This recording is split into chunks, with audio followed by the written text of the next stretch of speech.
Hello दोस्तों, आज मैं आपको हिंदी व्याकरण के जो समास बताऊंगी। हिंदी व्याकरण में ये बहुत इम्पोर्टेंट टॉपिक है हमारे लिए। ठीक है, ये बहुत इम्पोर्टेंट टॉपिक है। समास यूपी टेट के लिए बहुत इम्पोर्टेंट होने वाला है ये। ठीक है,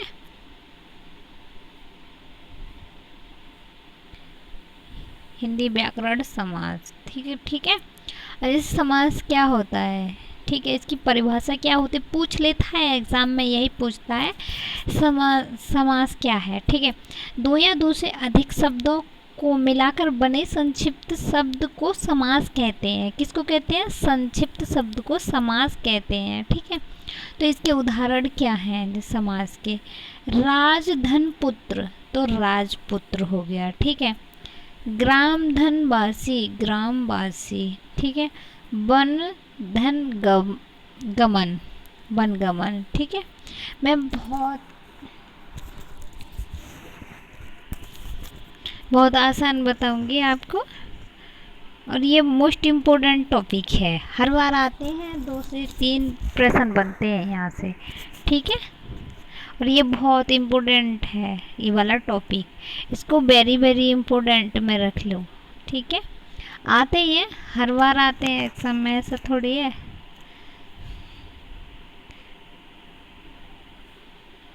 समास के भेद, जो समास के प्रमुख भेद कितने होते हैं? ये 6 भेद होते हैं। ठीक है, कभी कभी संख्या में भी पूछ लेता है।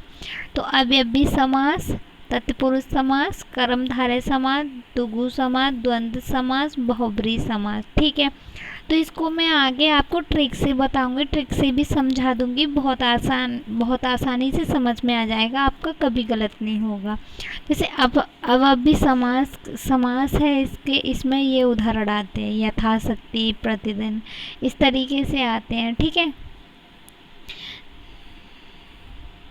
अब समास के भेद। ठीक है, अब ये महत्वपूर्ण है हमारे उसके लिए, टेट के लिए। ठीक है, महत्वपूर्ण कौन कौन से हैं? तो हमारा जो सबसे इम्पोर्टेंट होता है ये द्वंद्व समास, ये पूछा ही जाता है। देखो, ये बहुब्रीहि समास, द्विगु समास, द्वंद्व समास और एक कर्मधारय समास। ठीक है, ये 4 तो मोस्ट इम्पोर्टेंट है, हर बार आने वाला ही है ये तो, यहाँ से तो ये कहीं नहीं जाते हैं। ठीक है, इनके ये उदाहरण याद कर लेना, किस तरीके से मैं आगे आपको समझा दूंगी। कि जैसे द्वंद्व समास होता है तो उसमें क्या लगाने से पता चल जाता है, इसके हम उसमें जो अक्षर होते हैं तो उस तरीके से पता चल जाता है ये कौन सा है। ठीक है, देखो द्विगु समास में क्या आता है, हमारे में संख्याएं आ जाती हैं। और जो बहुब्रीहि समास है तो इसमें तीसरा पद प्रधान होता है, जैसे किसी तीसरे की ज़्यादा प्रायोरिटी आती है इसमें। जैसे दशानन, तो 10। ठीक है, इस तरीके से। जैसे ये है द्वंद्व है तो इसमें माता और पिता, जैसे या तो डैश करके आ जाएगा माता, जैसे पूछ लेगा माता और पिता, ये कौन सा समास है, इस तरीके से पूछेगा। ठीक है, तो उसमें ये कौन सा समास है, तो ये हमारा द्वंद्व समास हो जाएगा। या डैश करके पूछ लेगा। ठीक है,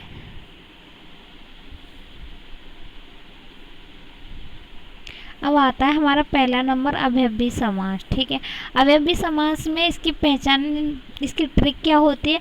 पहला पद प्रधान होता है, जैसे कि पहला पद प्रधान होता है, उदाहरण है इसका, जैसे प्रतिदिन, प्रतिदिन का मतलब होता है हर दिन। ठीक है, यथाशक्ति, तो यथाशक्ति का क्या बन जाएगा? शक्ति के अनुसार, जैसे शक्ति के अनुसार इंसान में, जैसे मोदी जी में आ सकती है तो वो अपनी शक्ति से, पावर से कुछ भी करवा सकते हैं। जैसे योगी जी हैं, ठीक है, एक डिस्ट्रिक्ट लेवल पे एक अधिकारी आ जाता है, डीएम होता है, उसके हाथ में पूरे डिस्ट्रिक्ट की पावर होती है, तो ऐसी शक्ति के अनुसार। ठीक है, आजीवन, तो इसका आजीवन का हो जाता है जीवन भर। ठीक है, आजीवन का मतलब जीवन भर, जीवन भर। जैसे जो कहते हैं ना, जो पढ़ने की प्रक्रिया आजीवन चलती रहती है,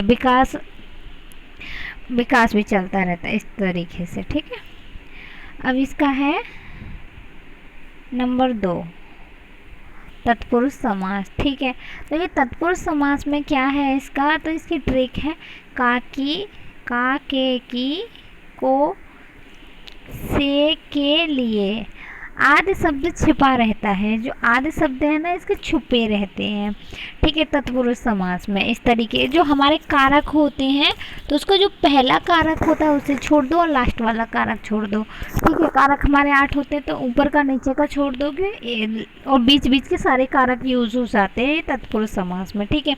जैसे राजपुत्र, तो क्या बोलेंगे, राजपुत्र है तो उसको हम राजपुत्र को क्या बोलेंगे, राजा का पुत्र, ठीक है। वनवास, ठीक है, तो इसका हो जाएगा वन में वास, जो वन में वास करने वाले होते हैं। गृह प्रवेश, तो गृह में प्रवेश, ठीक है।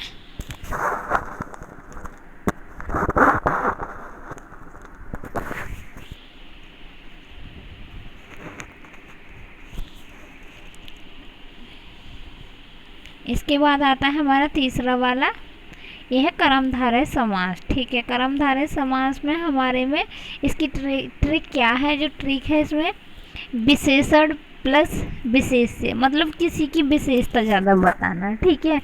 जैसे विशेषण क्या है इसमें, ठीक है, जैसे उदाहरण, इसका उदाहरण होगा नील कमल, है ना, नीला कमल, तो नीला क्या है, कमल, तो कमल की विशेषता बता रहा है। जैसे महापुरुष, तो इसका महापुरुष में क्या है, महान पुरुष, ठीक है। कृष्ण सर्प, तो काला, जैसे कृष्ण सर्प, ठीक है, तो काला सर्प, तो उसमें काला क्या है, उसकी विशेषता है ना, वो बहुत ही ज़्यादा काला होगा, ठीक है। कोई महान बना है तो वो कुछ उसने ऐसे महान काम किए होंगे जब वो महान बोला जा रहा है, ठीक है। अब ये हमारा दुगु समास, ठीक है, 4 नंबर पे। इसका ट्रिक होगा पहला पद संख्या बताता है, जो इसका है, जो पहला पद संख्या बताता है। उदाहरण त्रिलोकी, 3 लोक का, तो 3 लोक, इसमें 3 आ रही है ना संख्या, पंचवटी, तो 5 वट वृक्षों का समूह, पंचवटी, तो पंचवटी का मतलब होता है वृक्षों का समूह, ठीक है। और सप्तऋषि, तो ये होते हैं 7 ऋषि, जो एक साथ रहते हैं उनको सप्तऋषि कहते हैं, ठीक है। तो जैसे संख्या आ रही है इसमें, तो दुगु समास में आपको संख्या दिखे और इसकी ये ट्रिक आप याद रखना, जैसे 1 2 3 4 5 6 7 8 9 10, 10 के बाद 20 30 40, ये वाली संख्या है इसकी ये वाली संख्या इसमें आती है दुगु समास में, ठीक है। ये बहुत अच्छी ट्रिक है। अब आता है हमारा द्वंद्व समास, ठीक है, तो इसकी ट्रिक क्या है, दोनों पद प्रधान होते हैं बीच में और आता है, ठीक है।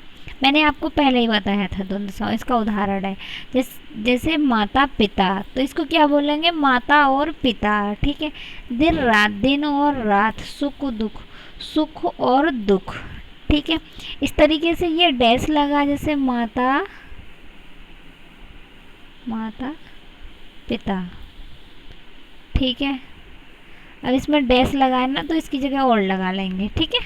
तो ये हो जाएगा हमारा द्वंद्व समास। इसके बाद है बहुव्रीहि समास। बहुव्रीहि समास में क्या होता है कि इसमें तीसरा पद प्रधान होता है, तो इसकी ट्रिक है हमारी ये, कोई भी पद प्रधान नहीं, अर्थ किसी तीसरे व्यक्ति वस्तु का होता है। इसमें कोई पद प्रधान नहीं होता है, और जो अर्थ निकलता है किसी तीसरे का निकलता है, ठीक है। मैंने बताया था ना आपको, इसका उदाहरण हो जाएगा जैसे दशानन, 10 मुख वाला, तो इसको क्या है, ये कौन है, रावण, ठीक है। रावण के 10 सर थे, ठीक है, 10 सर मीन्स 10 मुख, तो दशानन हो गया। नीलकंठ, नीला कंठ वाला है तो इसको बोलेंगे भगवान विष्णु, ठीक है, नीलाकंठ। तो इसमें भगवान विष्णु आ रहे हैं ना, तो देखो सबसे बड़ी मैं अच्छी बात बताऊंगी, इसमें क्या है, जो चतुर्भुज, तो 4 भुजाओं वाला, ठीक है, तो 4 भुजाओं वाले भगवान होते हैं। ये बहुव्रीहि समास में ज़्यादातर जो हमारे भगवान होते हैं उनको ही बताया जाता है, ठीक है। देखो दशानन रावण हो गया, नीलकंठ भगवान हो गया, गिरिधर तो विष्णु जी, ठीक है। जैसे इस तरीके से पीताम्बर, तो इस तरीके से इसमें बहुब्रीहि समास में यही पूछे जाते हैं, ठीक है। अब इसके हमारे ये हैं, तो मैंने आपको बताया था ना ट्रिक से, मैं लास्ट में बताऊंगी। देखो ये एक लाइन में जो हमारा द्वंद्व समास है, द्वंद्व समास है तो उसमें और आएगा, ठीक है। द्विगु समास में संख्या आएगी। तत्पुरुष समास में हमारे का के की छिपा रहता है, ये छिपे रहते हैं, ठीक है। और कर्मधारय में क्या है, विशेषण और विशेष्य बताता है, ठीक है। अभिव्यक्ति समास में, अभिव्यक्ति समास में पहला पद प्रधान होता है अव्ययी समास में, ठीक है। तीसरे का बोध होता है इसमें, जिसे मैंने बताया था ना जो बहुब्रीहि समास है उसमें तीसरे का बोध होता है, ठीक है। अब इसके बाद हमारे आते हैं ये जो परीक्षा में पूछे जाने वाले जो मोस्ट इम्पोर्टेंट है, यही याद करना, यहाँ से बिल्कुल अलग नहीं जाएगा आपका। ज़्यादातर पूछे जाते हैं और ये आए हुए एग्जाम्पल ही मैं लेके आई हूँ। समस्त पद और ये समास है, तो जिसका जैसे द्वंद्व समास में मैंने बताया था माता पिता आ जाते हैं, कर्मधारय में नीलकमल आ जाता है, तत्पुरुष में राजपुत्र राजा का पुत्र आ जाता है, ठीक है। काकी के बोला था मैंने अभी।